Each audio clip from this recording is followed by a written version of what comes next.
Alright, hey, it's Junie Watts. This is my Nats deck profile for my Stellar Knights.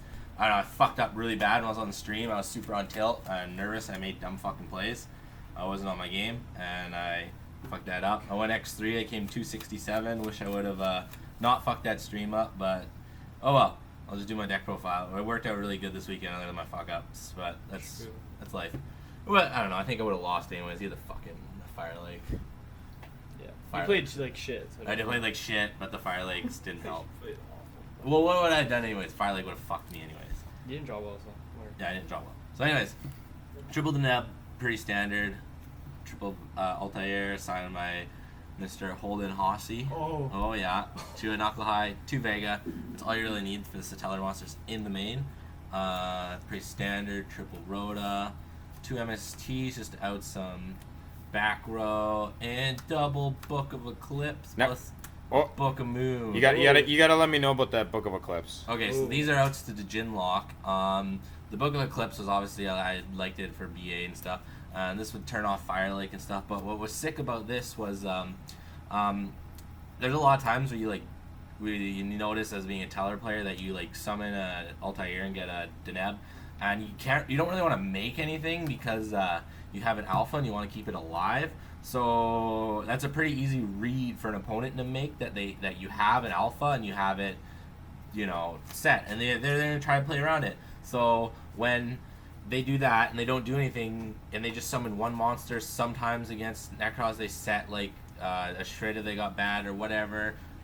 Just whatever you're playing against, you just flip up the Book of Eclipse, or if they go to attacking your board and you feel like you got strong presence, you flip up Book of Eclipse, put everything face down. Yeah, they draw 2, but on your turn now, you get to flip summon your Deneb and search, and then you can grab like a Knuckle High dump and then flip up Altair, and it just lets you get lots of pluses. It makes you make number 86 really easy to put 5 on it. I did that a few times, and it just helps you get extra pluses because your Tellar monsters go off flip summoning too. A lot of people did not know that, and it was absolutely busted. So they caught people off guard. It's out to Djinn Lock, and it was amazing. Helps you not get OTK through Decree. Or Helps you, yeah, and that's another thing too, because I was worried a few Necros would be running Decree, and it was an out to stop stuff without the use of traps. So that was another good, and yeah. Dark Hole and Regeki. This is just some mass removal for the Djinn Lock and other basic stuff. That's all the spells. Trap lineup's pretty fat. 3 Stellanoa Alphas, that's pretty standard. Just screw your opponent over. 3 Spell Fragrances, because this deck's worst matchup is obviously Neklost and Cleese, and sometimes Mirror. And this was just really pretty much good, other than Burning Abyss and Shadal's, obviously, unless the Shadal player has Shadal Fusion and you have a Suki on board. So yeah, this just shuts down Cleese and Neklost, and because they can't play the Pendulum Scale and they set, and you hopefully triple lock them or pick their back row apart with this. Triple Mind Crush, because Mind Crush is really strong against Cleese, Blue, and BA. I found it to be really useful when I had it. Triple Call, because Call is insane, and also 2 Oasis of the Dragon Soul. I didn't really run into any problems with them not being warriors. I think there was one time I couldn't make number 86 because of that, but whatever. 2 Chaos Trap Holes and a Solemn Warning. Yeah, you pay a lot of life points, but it was worth it. These are like outs to Danko, so I just didn't lose to Danko. Also, that was one thing for blue, and also you banish the Jews too, and it's counter trap. BA, you can hit the Dante or the what's it called, Virgil. In the mirror, if you always try to go first with this deck because you have all the traps. In the mirror, if they go summon the Neb, you just banish it, then they have a huge problem. Like, it's not a huge deal if the Neb gets warning because it goes to the grave, but if it gets banished, you just not having a fun day. And then 2 Fiendish Chains, because it's bounceable with Trivia with like the calls and the Oasis. And then 1 Vanity's Emptiness, just because it's really good. So that's the trap lineup, and there's 10 monsters, 10 spells, and 20 traps. I'll go through the side. 1 Rigel. So in this what's it called? Necklaws match. I didn't like seeing Book of Moon, or not Book of Moon, Dark Hole too much because I know that they would probably try to keep their Gungar in for the stop if they didn't see Book of Eclipse. So I put in, well, it doesn't even matter though, but I put in Rygal just because he's so good. He's almost worth the main. Just summon him, he goes to 24 and he swings over stuff. He's also good like late game if you have him in the graveyard to pump him up, to bring him out and pump up an Altair to make him bigger. So he just opens up some plays. He's 1900, so you know. He's also good just like to have as a monster the Jin out. Searchable out to Jin. Was the whole idea because I didn't want to run DD Warrior Leader Exiled Force. Might as well run a Tellar monster. And he's good. Like there's one time where I begged him out and boosted them. He attacks over Denko. Yeah, he attacks over Denko. He doesn't crash like Altair. 2 Shadow Mirrors and a Soul Drain for Burning Abyss and Shadal's. And this would also be for like Yang Zing. And I sided this also in against Neklos because it stops their shirts and it also stops their hands, which was really freaking good. I drew this in a couple of the Neklos matches where they would attack with Ice Hand, or if they set a monster, I'd like okay, I'd like I wouldn't be worried it was a hand.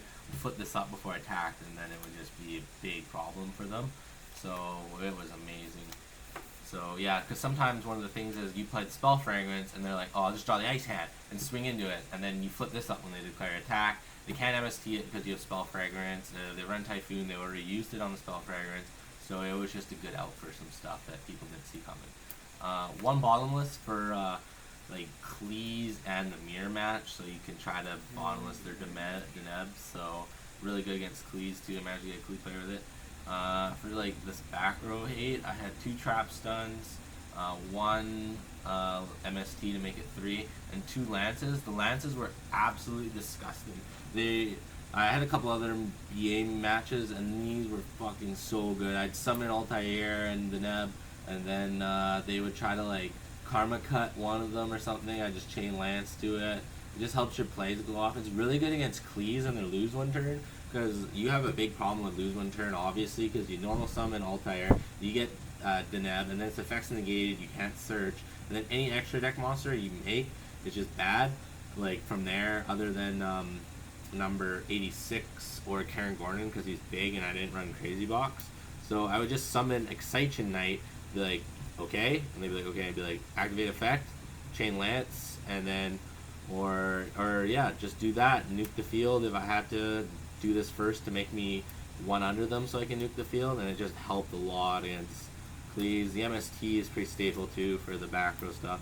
The trap stuns was good. This was like MVP. I was playing against Cleese, and I activated Summon Altair, and he activated Vanities, and I just flipped this up, and I was able to make Deltaros and pop his monster and start attacking. He couldn't do anything from there because I had Deltaros and he was stuck under his own Vanities. It's really strong. Forces BA to like use their discard traps on it. Yeah, it forces BA to use their traps on it too. So like they go to Fire Lake, you trap stun, fucking saves your day. Against the Mirror too, if you don't want to, you try to like bait out their alpha, make their alpha dead or whatever, just flip it up. One of the things I wish I ran today was Mind Control on this side. 2 Iron Wall for obviously in case I played against Infernoids, but more or less neck loss, just another floodgate so I wouldn't get trished early. Ritual Beast too. I'm missing 2 cards that I took out already gave them back to the bargain. They were Mind Drains, and they're just they're another one for neck loss. You just flip up Mind Drain, and then they can't do much. And then this card is fucking insane. Even in Tellar's, you'll call the Haunting it back. You can make Lavalval Chain turn 1, dump it, call it, and it's just really, really, really gross. I did tons of sick plays with this thing today. I run Tsukiyomi, and there's a time where I did manage to if you make Tsukiyomi and have Spell Fragrance and you're playing against Necros, you're gonna resolve Tsukiyomi twice, and you just plus a lot. And I drew this and then tribute for it, and they were just done from there. So let's get on to the extra deck. I was running 1 Diamond, 1 Deltaros, 2 Trigger. So these were the only Satellars I was running. This was like a huge debate to run Ptolemaeus and stuff. We just found that if we had 3 on board, we were easily access to this guy and then to this guy. Doing the Ptolemaeus into this was not as prevalent. Like me and my buddy Holden were discussing it. We felt that like we wanted more options in rank 4s because like this can easily be replaced by this in some instances. So we felt that like this could almost be as easy to make with 2, and it gave me more options in the extra deck. Well, like if you can make this, if Yeah. you can make 8 Ptolemies, you should be able to make that. That's Yeah. what it comes down to. Yeah. There's no difference. So we found it was too much. Emerald, Evolve Chain, Diamond Dyer, Cowboy. This card is fucking sick. This card is like, this is like one of the problems that this deck I found with Klee was we couldn't get a big beater to get over their monsters right away. The turn you use an Altair's effect, but this guy makes them unaffected by Altair's effect, and because it affects, I think it affects monsters, so he can actually attack through Altair's effect. So you can Vega, Altair, Deneb, search, make him, and then he's at 3k unaffected by stuff and can't be destroyed by battle, and then he can attack through. And if you get 5 on this, you win instantly against Necros as long as you can draw another Tellar, because you're guaranteed to knock their field down and attack.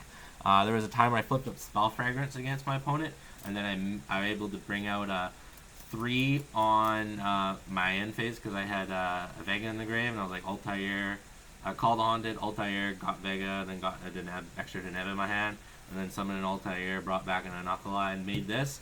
And he had his 4 mirrors set, and I just like nuked the field, and then I was like swing, and he just was like holy fuck, and I just next turn I just summoned an Deneb, got Altair, poke, and then burned with Cowboy, and then passed, and then I won on the next turn. And then obviously Rhapsody and Berserk was really good. This card is absolutely insane against any back row heavy decks. So good. 1 Castell because it's pretty hot. This card is really good. When I played against the other Michael Watson, who was playing Tellers as well, it was kind of funny. This won me the game because he had a Book of Moon, and I just couldn't do anything with this because I was protecting. What was I protecting? Protecting something that was fucking him up. Oh, yeah, so anyways, 1 Tsukiyomi, this card right here, I'm going to give the MVP to this card. He's going first with Vega Deneb, searching for Altair, setting your back row, and then ditching the 1 card to draw 2 and plussing is just insane. Even if you even on it, it's still really good. Like I said, if you open a Spell Fragrance with this against Necros, you're going to use this thing's effect twice and +2, and it's just really good. I think Tellers are a really underrated deck. I decided to play them at the last minute. I was playing blue. I switched the night before because I was playing against Holding. I was like, wow, this is way funner than fucking blue. And I switched it up, and I sold the blue deck right before Nat started on the vendors. So that's my deck. I hope you guys like it. Like, comment, subscribe. Check out my stream where I just absolutely shit the bed because I was really nervous. Made bad plays. I promise I won't do that again next time I get on a live stream. So, yeah, overall, Nats was pretty fun. I'm looking forward again until next year. Anything you'd change about your deck? Mind control. Run side. Mind control. Take the hands and make shit with it. Take their Jew and make shit. If you're playing against the mirror and they make Trigger, take it. It's pretty good. Yeah, I don't know. Other than that, I wish I ran mind control in it because I saw so many opportunities. It would have been really good. That's about it. Perfect. All right, Mike Watson signing out.